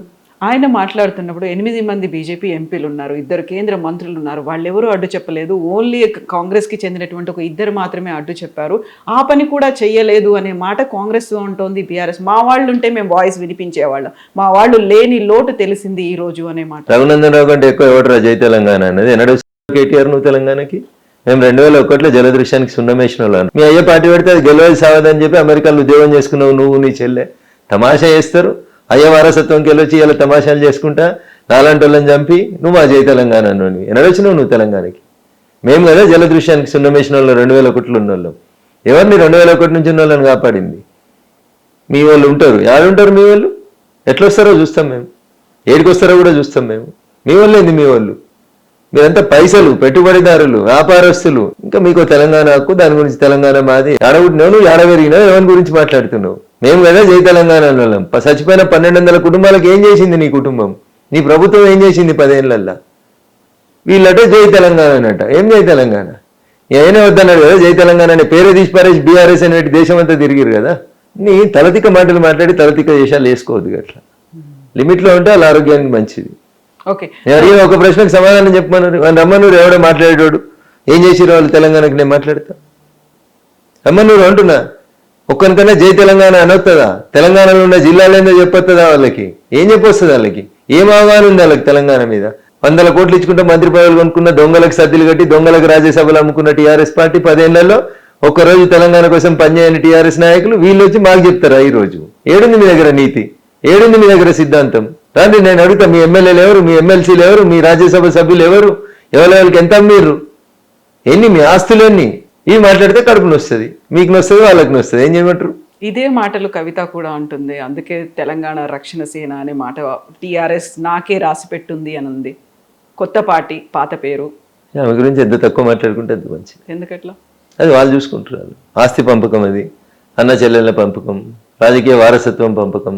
అయ్యే తర్వాత నాకే ముఖ్యమంత్రి కావాలనేది చెల్లె పదవి, చెల్లె ఆశ. ఆమె చెప్తానే ఉంది, ఇవాళ కాకపోతే రేపైనా ముఖ్యమంత్రి అవుతా అని. పదవుల కోసం కొట్లాడేటోళ్ళు, తెలంగాణ కోసం కొట్లాడేటోళ్ళు కాదు. అందుకనే వాళ్ళ గురించి మనం మాట్లాడదు. నువ్వెందుకు తీసుకున్నావు ఎమ్మెల్సీ పదవి? శంకరమ్మకి ఎందుకు ఇవ్వలేదు? ఎందుకు ఇవ్వలేదు? జ్ఞానం ఏమైంది చెల్లెకి? ఎంపీ ఓడిపోగానే అర్జెంట్గా వచ్చి అడ్డదారి లోపల ఎందుకు ఎమ్మెల్సీకి వచ్చినావు? నాయన తప్పు చేస్తున్నాం, మరి మనం శంకరమ్మకి ఇవ్వాలని ఎందుకు చెప్పలే? ఇవాళ నీకు బహుజనవాదం, బీసీవాదం, మహిళావాదం ఇవన్నీ ఎందుకు ఆదుకొస్తున్నాయి చెల్లె? పాంచజన్యం ఏంటి అవన్నీ? ఎవడో రాసిస్తే మంచి కనబడుతున్నాయి కాబట్టి మాట్లాడుకుంటూ పోతుంటారు. జనం 2 సార్లు చెప్పారు బుద్ధి, అయినా మీకు బుద్ధి రాకపోతే ఎవడేం చేస్తారు? సో కొత్తగా వచ్చినటువంటి పార్టీ మీకేం పోటీ అనిపించట్లేదా? తను ఇప్పుడు కవితక్క కాదు, కవితమ్మ లాగా అమ్మ పిల్లల గురించి ఏం ఆలోచించాలో, ఏం చేయాలో అవన్నీ నేను చేస్తాను అని చెప్తోంది. 3 పూటలు బిర్యానీ తిన్నాడు వచ్చి నీకు రేపు భోజనం పెడతా అన్నట్టున్నది. నాకు ఇప్పుడు ఆకలి అవుతుందిరా అంటే రేపు భోజనం పెడతా అని చెప్తున్నారు వీళ్ళంతా. ఇయ్యాలటి భోజనం గురించి మాట్లాడుండ్రి. 10 ఏళ్ళు పూల విగ్రహం పెట్టకపోతే నువ్వు ఏం చేసినావు? మీ నాయనతో ఎన్నిసార్లు కొట్లాడినావు చెప్పు? అసెంబ్లీలో పూల విగ్రహం పెట్టాలని ఇయ్యాల తిరుగుతుంది ఈమె. 10 ఏళ్ళు అధికారంలో ఉన్నప్పుడు ఏం చేసినావు? పూల విగ్రహం పెట్టాలనే ఆలోచన మీ నాయనకు నీకు ఎందుకు రాలేదు? ఇయ్యలేం సామాజిక తెలంగాణ, ఇయ్యలేం బహుజన తెలంగాణ, నీ కొలువుతే సామాజిక తెలంగాణ. ఎందుకు శంకరమ్మకి ఎందుకు వెళ్ళి ఎమ్మెల్సీ? ఎవరు? సురేష్ రెడ్డి ఎవరు? టీఆర్ఎస్ పార్టీకి వెళ్ళి కాంగ్రెస్ పార్టీ కండువా కప్పుకుంటే రాజశేఖర రెడ్డి గారు ముఖ్యమంత్రి ఉన్నప్పుడు స్పీకర్గా వ్యవహరించి 4 సంవత్సరాల 9 నెలలు సాగదీసి ఆ పిటిషన్లని 4 రోజులైతే అసెంబ్లీ అయిపోతుందనగా కాంగ్రెస్ పార్టీకి అనుకూలంగా జడ్జిమెంట్ ఇచ్చిన కేఆర్ సురేష్ రెడ్డి గారు ఇలా మీ పార్టీ తరఫుకెళ్ళి రాజ్యసభ సభ్యుడు అవుతాడు. అవునా? కె కేశవరావు గారికి 2 సార్లు ఇస్తావు రాజ్యసభ. నీకు పొద్దుల టైంకు గోళీలు వేసే జోగినిపల్లి సంతోష్ అనేటువంటి రాజ్యసభ ఇస్తావు. పట్టపగలు నడి రోడ్డు మీద పెట్రోల్ పోసుకొని జై తెలంగాణ అని చచ్చిపోతూ దవాఖానలో మేమందరం పోతే అన్న నేను చచ్చిపోతున్నా నాకు తెలుస్తుంది, తెలంగాణ వచ్చేదాకా కొట్లాడు అని మాట్లాడిన శ్రీకాంతాచారి తల్లికి కనీసం ఎమ్మెల్సీ పదవి ఇవ్వడం చేత కాదు వీళ్ళకి. వీళ్ళు వచ్చి శుద్ధులు చెప్తారు ఇలా మాకు బీజేపీలకు అర్హత లేదు, మీకుందా అర్హత? అసలు మీరు ఎవరు అంటున్నారు? తెలంగాణ పేరు మీద పత్తు దోసుకున్న వాళ్ళు, మీరు వ్యాపారం చేసిన వాళ్ళు. You don't have any legal stand or moral stand to speak something against Telangana. అందుకేనా నెక్స్ట్ మేమే వస్తాం, బీఆర్ఎస్ని రానివ్వము, ఎంపీలు ఎట్లా వస్తారో చూస్తారు అన్నది. నేను మళ్ళీ చెప్తాను మీకు, టీఆర్ఎస్ వద్దనుకున్నది వాళ్ళు, దాన్ని బీఆర్ఎస్గా మార్చుకున్నది వాళ్ళు. దానికి ప్రజలు ఇచ్చిన response CRS compulsory retirement skip ఇచ్చి ఇక వద్దురా బాబు 10 ఏళ్ళు బాగా దోసుకున్నారని రెస్ట్ ఇచ్చిండ్రు. ఏమన్నా జనంలోకి వచ్చిండా కేసీఆర్ ఓడిపోయిన తర్వాత?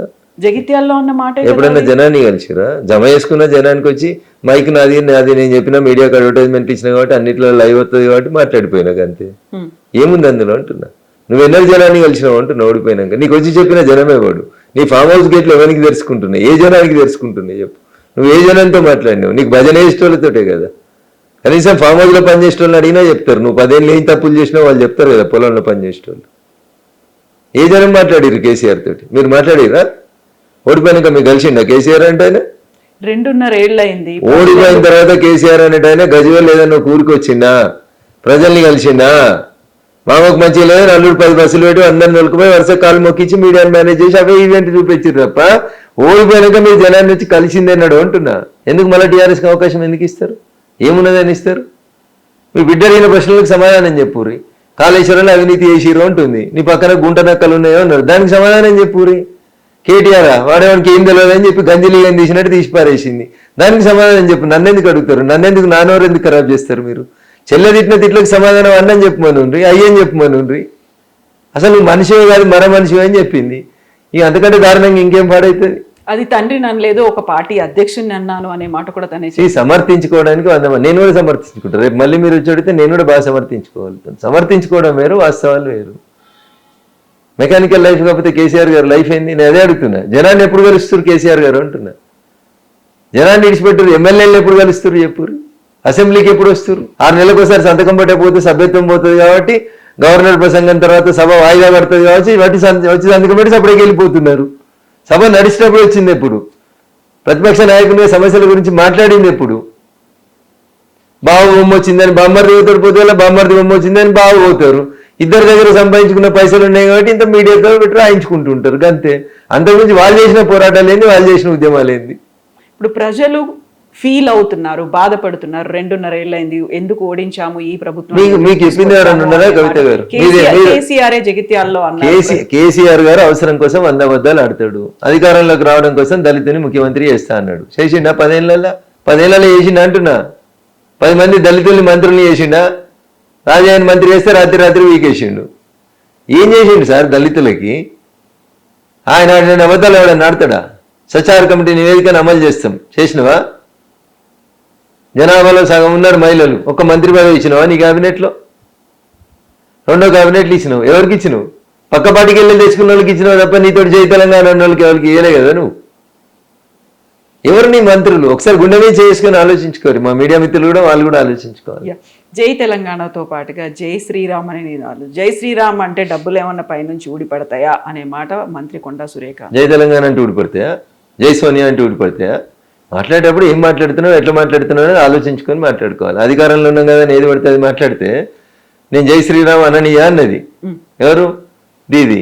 ఇవాళ ఏడున్నది దీది?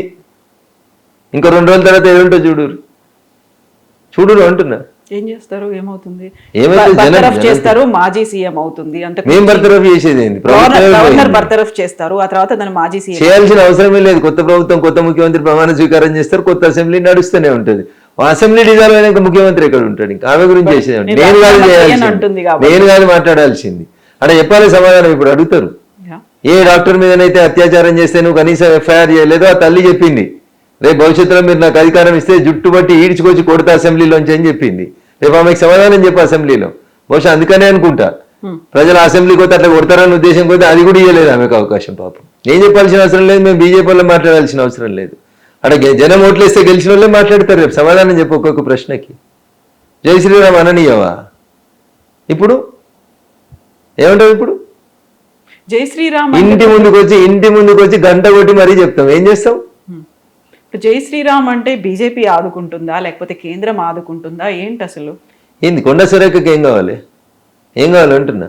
మోదీ వస్తున్నారు, మోదీ వచ్చి ఏమి ఇస్తారు? మాకేం చెప్తున్నాం కదా, డబ్బు రావట్లేదు. ఆమెకు తెలియాల్సింది ఏంటంటే వాళ్ళ వరంగల్కి ఎయిర్పోర్ట్ మేమే ఇస్తున్నాం. ఆమెకు తెలియాలి. 2 గంటలు ఈడ్చుకుంటూ ఇటుకెళ్ళి వరంగల్ ఓడి పోతుంది అక్క నీకు. అది కొంచుకో, వరంగల్ ఎయిర్పోర్ట్ మేము ఇస్తున్నాం అంటున్నా. ఎందుకు వేయలే మీ కాంగ్రెస్ 60 ఏళ్ళకోలే? వరంగల్కి ఎయిర్పోర్ట్ ఎందుకు వేయలే?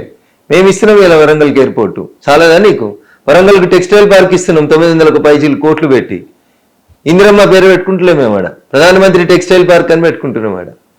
ఇది మా పనితీరు. మీ పనితీరు ఏంది? అక్కడ నువ్వు రోజు పోతావు కదా, వెనకటికి నువ్వు పోతే ఎన్ని గంటలు పడుతున్నా వరంగల్కి, ఇలా పోతే ఎన్ని గంటలు పడుతుంది? ఆ రోడ్ ఎవరేసిర్రు? మోడీ ఇవ్వకపోతే ఎవరిచ్చిర్రు అంటున్నా. వరంగల్ అమృత్ సిటీ కింద డెవలప్ చేస్తుంది ఎవరు? మేం కదా. వరంగల్ మున్సిపల్ కార్పొరేషన్కి పైసలు మాయి కావా? ఏం చెప్పమంటారు వాళ్ళకి తెలియక మాట్లాడతారా, తెలిసి మాట్లాడతారా? తెలియకుండా ఏది పడుతుంది మాట్లాడితే ఎట్లా ఊకుంటారు? మేము జై శ్రీరామ్ అనాల్సిన సందర్భంలో బరాబర్ అంటాం, పని చేయాల్సిన సందర్భంలో బరాబర్ పని చేస్తున్నాం. ఏం పని చేయలేదు చెప్పండి. నేను అడుగుతున్నాను, వరంగల్ అమృత్ సిటీ చేసినాం, మేము అధికారంలో లేము, మా ఎమ్మెల్యే లేడు, ఎంపీ లేడు, చేయలేదా? ఇలా హైదరాబాద్ నుంచి కొండా సురేఖ గారు బంజారా హిల్స్కి వెళ్ళి బయలుదేరి వరంగల్కి పోయే రోడ్డు మేము వేసినాం. భారతీయ జనతా పార్టీ నరేంద్ర మోడీ గారి నాయకత్వంలో కేంద్ర ప్రభుత్వం, ఎన్డీఏ ప్రభుత్వం వేసిన రోడ్డు మీద పోతుంది అక్క. జై శ్రీరామన్లో వేసిరు మరి ఆడ రోడ్డు. రేపు వచ్చి ఓపెన్ చేసే టెక్స్టైల్ పార్క్ కూడా మేము ఇస్తున్న పైసలే. 4 రోజులకు ఓపెన్ అయ్యే ఎయిర్పోర్ట్ కూడా పైసలు మేమే ఇస్తా ఉన్నాం. భూమి సేకరించడం చేత కాక మీరు 2 ఏళ్లకు ఆపుతా ఉంటే మేము ఎయిర్పోర్ట్ శాంక్షన్ చేసి ముందుకు వస్తా ఉన్నాం. ఇక అక్క కనబడకపోతే నేనేం చేస్తా? సో ఇప్పుడు మోదీ వచ్చిన తర్వాత ఓన్లీ కేవలం ఆ శంకుస్థాపనలు లేకుంటే ఓపెనింగ్స్ ఇవి మాత్రమే ఉంటాయా? కావాల్సినటువంటి నిధులు, వివక్ష, ఇప్పటిదాకా కొనుగోళ్లకు సంబంధించి, పంటకు సంబంధించి వీటన్నిటి కూడా ఉన్నటువంటివి అనౌన్స్మెంట్స్ ఏమైనా ఉంటాయా? నేను అదే చెప్తా ఉన్నా, ఆలోచన లేకుండా అర్థరహితంగా ఏది పడితే అది మాట్లాడిన వాళ్ళకి సమాధానం చెప్పాల్సిన అవసరం మాకు లేదు. ఏనుగు పోతుంటే కుక్కలు చాలా మరుగుతాయి, ప్రతి కుక్కకు సమాధానం చెప్పాల్సిన అవసరం లేదు. ఎవరన్నా స్పెసిఫిక్ ఒక పిన్ పాయింటెడ్గా తెలంగాణ రాష్ట్రానికి ఇక్కడ అన్యాయం జరిగింది అంటే yes definitely we are ready to answer, ఖచ్చితంగా ఆన్సర్ చెప్తుంది. నెక్స్ట్ టార్గెట్ తెలంగాణ అనే అటు టార్గెట్లు గిర్గెట్లు పెద్ద పెద్ద పదాలు మీడియా ఎందుకు వాడుతుందో నాకు తెలియదు. ఇదే మాట బీజేపీ పేపర్లో రాసుకుంటారు మీరు. తెలంగాణ ట్విట్టర్ లో కూడా అరే మీరు అట్లా మాట్లాడొద్దు అట్లా కవిత గారు. పంచాయతీ ఎన్నిక దగ్గర నుంచి మొదలుకుంటే పార్లమెంట్ దాకా ప్రతి ఎన్నికను మేము అంతే గొప్ప కొట్లాడాలని చూస్తాము. తప్పేముంది అందులో? మీరు పోటీ చేస్తారు అనుకోరు, ఎంపీటీసీకో సర్పంచ్కో కౌన్సిలర్కో, ఓడిపోవాలని పోటీ చేస్తారా కవిత గారు? గెలవాలని పోటీ చేస్తారా, ఓడిపోవాలని పోటీ చేస్తారా? ఏదో టార్గెట్ పెట్టిరు.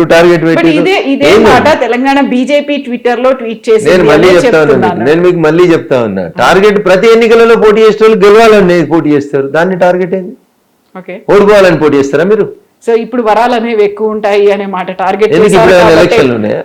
రాబోతున్నాయి. హాఫ్ ఆఫ్ ద టెన్యూర్ కూడా కంప్లీట్ కాలేదు కదా, మీరు ఇట్లా ఎందుకు మాట్లాడతారు అంటున్నారు. మహిళా బిల్లు తీసుకొస్తే ఎన్నికలు ఉన్నాయి కాబట్టి తెచ్చిరు అంటారు. ఈ సంవత్సరం తెస్తే తమిళనాడు, వెస్ట్ బెంగాల్లో ఎన్నికలు ఉన్నాయి అంటారు.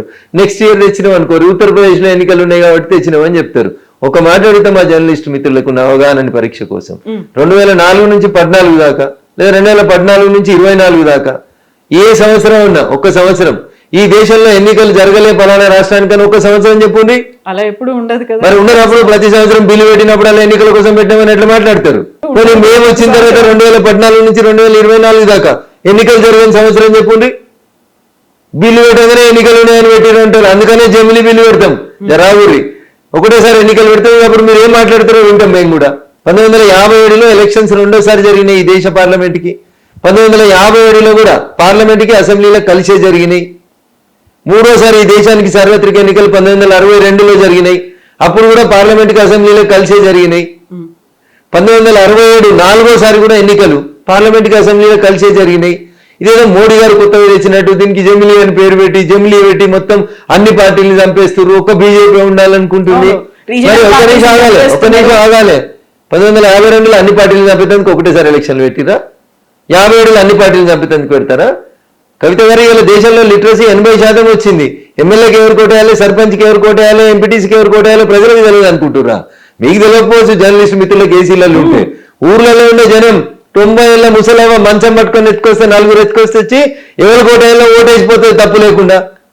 ఇది ప్రజలకున్న అవగాహన. దురదృష్టం మీడియా వెస్టెడ్ ఇంట్రెస్ట్ ఉంటుంది. ఓటర్లు ఏం ఆలోచించారు అంటే ఇక్కడ ఉన్నటువంటి రీజనల్ పార్టీలు ఏవైనా ఉంటే అది రాష్ట్ర ప్రభుత్వం ఏర్పాటుకు రీజనల్ పార్టీలకి దేశంలో ఒక నేషనల్ పార్టీ గతంలో కూడా విన్నది, నిన్న కూడా నేను విన్నది, ఇక్కడ ఏదైతే రీజనల్ పార్టీ ఉందో వాళ్ళ కోటేద్దాం. ఇప్పుడు విజయ్ పార్టీ రీజనల్ పార్టీ కాకపోతే నేషనల్ పార్టీ కొత్తగా వచ్చింది. అక్కడ ఉన్నటువంటి regional party, ADMK regional party, రెండు ప్రభుత్వం విజయ్ గారి పార్టీ రీజనల్ పార్టీ, నిన్నటిదాకా వెస్ట్ బెంగాల్ ను పాలించిన దీదీ పార్టీ రీజనల్ పార్టీ. మీరు గట్లెట్లా మాట్లాడతారు? ఇక దేశంలో మొత్తం రీజనల్ పార్టీలు అయిపోయినాయా? మేము అధికారంలోకి వచ్చి 12 ఏళ్ళు అయింది. ఈ 12 ఏళ్లలో టీఆర్ఎస్ కూడా పాలించింది తెలంగాణని. టీఆర్ఎస్ రీజనల్ పార్టీ కాదా? ఆ పక్కన మొన్నటిదాకా ఒడిశా లోపల ఒక ప్రాంతీయ పార్టీ పాలించింది కదా. నిన్నటిదాకా బీహార్ లో నితీష్ కుమార్ గారే పాలించింది కదా. ఈ ప్రాంతీయ పార్టీలు కాదా? 5 ఏళ్ల క్రితం దాకా ఢిల్లీని ఆమ్ ఆద్మీ పార్టీ పాలించింది, ప్రాంతీయ పార్టీ కాదా? ఎగ్జాక్ట్లీ అవన్నీ ఇప్పుడు లేవు కదా. ప్రజలు ఓట్లేస్తే ఉంటారు. కవిత గారు మీరు అధికారంలోకి రాగానే ఒక ఆయన లిక్కర్ దందా చేసి, ఒక ఆయన భూముల దందా చేసి, ఇంకొక ఆయన అవినీతి పాలన చేసి, కుటుంబం కోసం దోసుకొని, ఒక ఆయన ప్రాజెక్టుల పేరిట దోసుకున్నప్పుడు ప్రజలు వద్దనుకుంటే మీరు ఓడిపోతారు కదా. దానికి మమ్మల్ని ఎందుకు బయనం చేస్తారు? దానికి సాఫ్రనైజ్ అయింది, ప్రజలు ఓట్లేస్తారు, ఆ గుర్తు సాఫ్రనైజ్ చేస్తాం, తప్పేముంది? ఈ మధ్యన వినిపిస్తోంది ఇంకొకటి, నెక్స్ట్ మోదీ ఇక్కడికి వచ్చిన తర్వాత కేబినెట్ పునర్వ్యవస్థీకరణ జరుగుతుంది, అందులో తెలంగాణకి ఊహాగానాల మీద చర్చించడానికి నేను సిద్ధంగా లేను కవిత గారు. కేబినెట్ పెంచాలా, కేబినెట్ తగ్గించాలా, కేబినెట్ ని రీషెఫిల్ చేయాలా, కేబినెట్ ని రీషెఫిల్ చేయాలా, ఇదంతా ప్రధానమంత్రి గారి ప్రిరాగేటివ్. మనకి ఎప్పుడు ఎలా అనిపిస్తే దేశంలో పార్టీ నడపడానికి, దేశంలో ప్రభుత్వాన్ని నడపడానికి ఎట్లాంటి వ్యవస్థల్ని ఎప్పుడు క్రోడీకరించుకోవాలనుకుంటే అప్పుడు వారు సమీక్ష చేసుకుంటారు, చేస్తారు.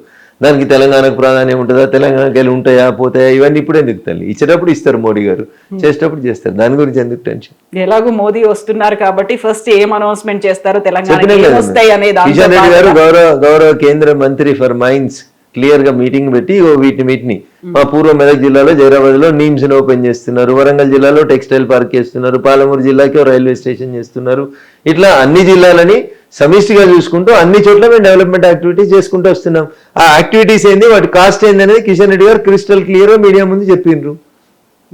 సో ఇక్కడ 2.5 ఏళ్ళలో కాంగ్రెస్ పాలనతో పాటుగా అసలు దేశవ్యాప్తంగా ప్రతిపక్షాన్నే లేకుండా చేసేటువంటి ఒక ప్రయత్నం బీజేపీ చేస్తుంది. సో ప్రతిపక్షం అనేది లేకపోతే మీ పాలనలో లేకుంటే మిమ్మల్ని ప్రశ్నించడానికో ప్రజల తరఫున పోరాడడానికో ఎవరుంటారు అనేది? ఇప్పుడు ప్రతిపక్షం లేకపోతే మొన్న 131 రాజ్యాంగ సవరణ బిల్లు ఎట్లా ఓడిపోయింది కవిత గారు? ప్రతిపక్షం లేకుండా మేము చేసినాం అనుకోరు, బిల్ పాస్ అవుతుండే కదా. అందుకని కవిత గారు ఎందుకు అట్లా అంటారు అంటే, leader of opposition Rahul Gandhi గారు ఉన్నారు కదా, ప్రతిపక్షం కాదా వారు? తృణమూల్ కాంగ్రెస్ ఎంపీలు వ్యతిరేకించలేదా పార్లమెంట్ లో? 131వ రాజ్యాంగ సవరణ బిల్లును మీరు చూడలేదా? అందుకే తమిళనాడు డిఎంకే ఎంపీలు చేయలేదా? వెరీ ఫస్ట్ ఓటమి మోదీకి ఏదైనా ఒక బిల్లును ప్రవేశపెట్టారు అనుకుంటే అది వీగిపోవడము, అది కూడా మొన్నటి పునర్వ్యవస్థీకరణ బిల్లుకి సంబంధించి దాన్ని మహిళా బిల్లుకు లింక్ పెట్టారు. ఇలాంటిది రాకుండా ఉండాలి అంటే ప్రతిపక్షాన్ని అలాగే రీజనల్ పార్టీస్ ని లేకుండా చేసేటువంటి కుట్ర కంప్లీట్ గా దేశమంతా ఒక నిమిషం కవిత గారు చెప్పింది కరెక్ట్ అనుకోండి. ఇప్పుడు పార్లమెంట్ లో ఈ 230 మంది ఎంపీలు తీసేయచ్చా మేము? మెల్లిమెల్లిగా తగ్గుతారు కదా, అంతా మీరే మెల్లమెల్లిగా తగ్గుతారు. ప్రజల చేత ఎన్నుకున్న వాళ్ళు 5 ఏళ్ళు ఎంపీ ఉంటారు కదా, 5 ఏళ్ళ తర్వాత కదా మళ్ళీ 5 ఏళ్ల తర్వాత. అదే అంటున్నాను, మెల్లిమెల్లిగా ఒక్కొక్క స్టేట్ మీ చేతుల్లోకి వచ్చేసిన తర్వాత దానికి ప్రజలు ఓట్లు వేస్తే మీకున్న కడుపు నొప్పి ఏంది? జనం కదా ఓటేసింది, మీకేంది ప్రాబ్లం? సో అలాంటి స్ట్రాటజీతో మీరు వెళ్తున్నారు, ఒక రకంగా కుట్రపూరితంగా మీరు వ్యవహరిస్తున్నారు అని. ఆడలేక మధ్యలో ఎందుకు కవిత గారు పంచాయతీ? మీకు గెలవడం చేత మీరు మా మీద ఏడిస్తే ఎట్లా? మీ పాలన నచ్చలేదు ప్రజలకి, మీకు ఓటే లేదు ప్రజలు, దానికి ఎవరేం చేస్తారు చెప్పండి? ఎవరేం చేస్తారు? మేమేం బలవంతంగా ఉంచుకుంటలేం కదా. కాంగ్రెస్ పార్టీ లెక్క 100 సార్లు రాష్ట్రపతి పాలన పెట్టి ప్రభుత్వాన్ని కూలగొడతలేం కదా. ప్రజల చేత ఎన్నుకున్న ప్రభుత్వాన్ని మేము ఎక్కడ కూలగొట్టలేదు కదా. కాకపోతే మహారాష్ట్రలో ఒక ఏక్నాథ్ షిండే, ఎక్కడ ఏ రాష్ట్రంలో ఎన్నికలు జరిగినా సరికొత్తగా ఏక్నాథ్ షిండేని అక్కడ ఉన్నటువంటి ఒక లీడర్ ని అభివర్ణిస్తుంటారు. అక్కడ ఆ రాష్ట్రంలో పుట్టుకొచ్చారు ఏక్నాథ్ షిండే అనేది. మీడియాకి ఒక మసాలా వార్తలు కావాలి, అది కనిపించింది కదా మీడియాకి ఒక మసాలా వార్త కావాలి. మీరు మసాలా వార్తల కోసం వెతుకుతుంటారు, భూతద్దాలు పెట్టి చూస్తా ఉంటారు. కాకపోయినా ఎగ్జాంపుల్ అయితే ఉంది. ఏమన్నారు ఏక్నాథ్ షిండే గారు? ఏమన్నారు కదా, అక్కడ విడదీశారు అక్కడ ఉన్నటువంటి రీజనల్ పార్టీలను మీరు విడదీశారు. మీకు అనుకూలంగా ఉన్న వాళ్ళకే ఎందుకు విడదీసిందని చెప్పండి. మీ పార్టీ మీద మీకు విశ్వాసం లేదు, మీ నాయకత్వం మీద మీకు విశ్వాసం లేదు, మీ పార్టీ ఇచ్చిన బీఫామ్ మీద మీకు విశ్వాసం లేదు, వాళ్ళ వారిసు వాళ్ళు పక్కకి వెళ్ళిపోతే దానికి నన్ను దోషినట్లే చేస్తారు. మీరు కోర్టుకు పోయినారు, సుప్రీంకోర్టు చెప్పింది, ఏం చెప్పిందో మీరు చూసిరు, మేము చూసినాం. ఇంకా మళ్ళీ మమ్మల్ని ఎందుకు రన్ చేస్తారు? గుర్తు ఇవన్నీ కూడా ఇచ్చింది, మమ్మల్ని ఎందుకు ఇచ్చేస్తారు? ఇప్పుడు ఉద్ధవ్ ఠాక్రే గారి ప్రవర్తన నచ్చక వాళ్ళ పార్టీ ఎమ్మెల్యేలు వేరు కుంపటి పెట్టుకుంటే దానికి మమ్మల్ని ఎందుకు బాధ్యత చేస్తారు? సో ఇప్పుడు నెక్స్ట్ మన తెలంగాణకి సంబంధించి ఎలక్షన్స్ రాబోతున్నాయి కాబట్టి ఆల్రెడీ ఉన్నటువంటి 2 కేంద్ర మంత్రులకు తోడుగా ఇంకొకరు కూడా ఉండబోతున్నారు. దానికి సామాజిక సమీకరణలు కావచ్చు, మిగతా లెక్కలన్నీ తీసుకుని ఒకటి రాబోతుంది మన కేంద్ర మంత్రి పదవి రాష్ట్రానికి అనేది. అదృష్టం, తెలంగాణ ప్రజల అదృష్టం. ఇంకొక అదృష్టవంతులు అది మోడీ గారి చేతిలో ఉంటుంది, మోడీ గారి నిర్ణయం మేరకు. దాని మీద ఊహాగానాలు జ్యోతిష్కాలు చెప్పుకుంటూ కూర్చోవడం అనేది time waste, energy waste. But according to you, me analysis ఎవరు ఉంటారని? ఆ రేసులో ఎవరన్నా ముందున్నారా? అట్లాంటిది ఏమన్నా ఉందా? ముందు వెనక ఏముంటుంది చెప్పు? పరుగు పందెం పెట్టి ఎవరు ముందుగా వస్తే వాళ్ళకి ఇస్తామని చెప్తారు. ఉండదు కదా, కాకుండా కొన్ని లెక్కలు ఉంటాయి. ఏ లెక్కలు ఉంటాయి? రఘునందన్ రావు గారు, మోడీ గారి ఆలోచనలు ఎట్లుంటాయంటే ఇంకా మెరుగైనటువంటి పాలన అందించేందుకు మనం ఏం చేయొచ్చు అనేది వారు ఆలోచిస్తారు. మరి ఆలోచనకి అక్కడ ఉన్నటువంటి సామాజిక సమీకరణాలు ఇతర అంశాలు ఏమైనా దృష్టిలో ఉంటే వాటి ఆ సామాజిక సమీకరణాలు ఇవన్నీ చూసిన తర్వాత రఘునందన్ రావు గారు ఏమైనా ఉన్నారా అందులో? మోడీ గారిని అడిగాల్సిన ప్రశ్న నన్ను అడిగితే నేనేం చెప్తాను చెప్పారు? మోడీ గారి మధ్యలో ఏముందో నాకెట్లా తెలుస్తుంది చెప్పండి? వారు పార్టీకి అనుకూలంగా, ప్రజలకు అనుకూలంగా మరింత గొప్పగా పరిపాలన అందించడానికి ఏది అవసరం ఉంటే ఆ నిర్ణయం వారు తీసుకుంటారు. భారత రాజ్యాంగం ప్రధానమంత్రులకి, ముఖ్యమంత్రులకి ఆ ఫ్రీడమ్ని, ఆ స్వేచ్ఛని ఇచ్చింది.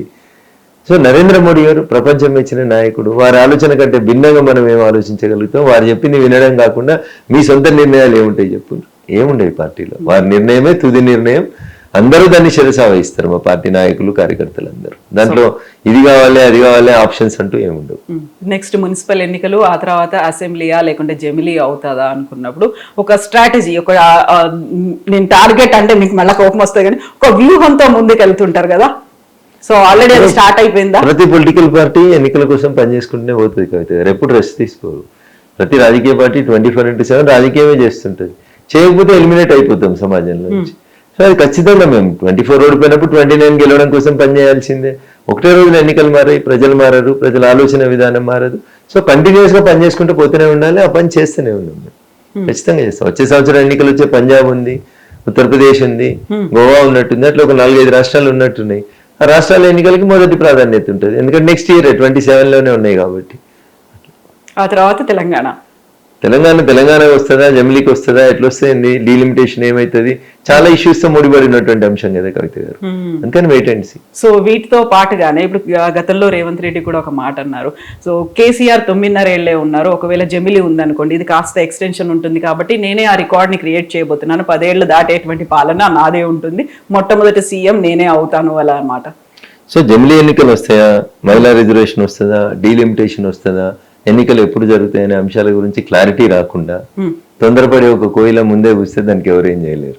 కాంగ్రెస్ లో ఎప్పుడెవరు ముఖ్యమంత్రి పదవి ఉంటుంది, ఎప్పుడెవరు వీకేస్తారో నాకంటే ఎక్కువ మీకే తెలుసు, రేవంత్ రెడ్డి గారు కూడా తెలుసు. కాబట్టి నేనేం మాట్లాడదలుచుకోలేదు, జస్ట్ వెయిట్ అండ్ సీ అని చెప్తాను. But all the appreciations to CM Revanth Reddy for winning on Kerala అనేది ఒకటి వస్తుంది కదా. మరి తమిళనాడు ఏమైంది? తమిళనాడులో తను తీసుకోలేదు, కేరళకే వెళ్ళారు, క్యాంపెయిన్ చేశారు, నీకు టైం అయిపోయింది నువ్వు వెళ్ళిపో అనేటువంటి మాట డైరెక్ట్ చెప్పారు. రేవంత్ రెడ్డి పోకున్నా, కవిత గారు కాలు పెట్టుకున్నా కేరళ లోపల ప్రతి 5 సంవత్సరాలకు ఒకసారి పార్టీని మారుస్తారు, గవర్నెన్స్ ని మారుస్తారు.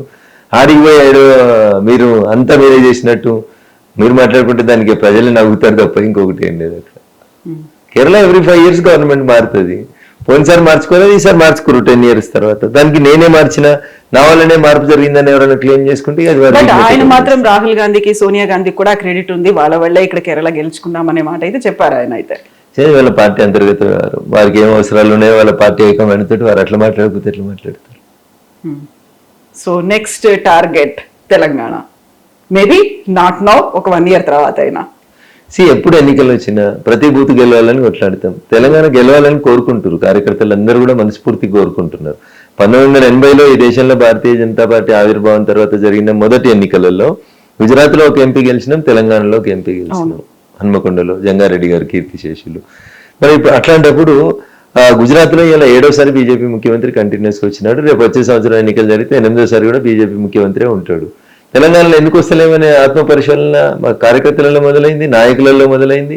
దాన్ని సవరించుకునే ప్రయత్నం చేస్తా ఉన్నాం. కాబట్టి తెలంగాణలో రావాలని కోరుకుంటున్నాం, వస్తుందనే ఆ విశ్వాసం కూడా మాకు. సో సవరించుకొని ఆ పాత్ మీదకి వచ్చేసిండ్రా, అంత మెయిన్ స్ట్రీమ్ దాని మీద కనిపిస్తున్నారా అందరూ? 100% అందరూ ఒకటే ట్రాక్ మీద కనబడుతున్నారు. నిలబడ్డారా? 100%. ఓకే, కార్యకర్తలు అన్నారు. దెన్ వాట్ అబౌట్ ప్రజలు, వాళ్ళు ఏం కోరుకుంటున్నారు? ప్రజలు కూడా బీజేపీ రావాలి అధికారంలోకి అని కోరుకుంటారు. 10 సంవత్సరాలు కేసీఆర్ని చూసినాం, 45 ఏళ్ళు కాంగ్రెస్ ని చూసినాం. ఈ రాష్ట్రాన్ని పాలించిన పార్టీ బీజేపీ పార్టీ. ఒక్కసారి కేంద్రంలో అధికారంలో ఉన్నప్పుడు బీజేపీకి అధికారం ఇస్తే డబుల్ ఇంజిన్ సర్కార్ ఎట్లా పనిచేస్తుందో చూద్దామని అనుకుంటున్నారు.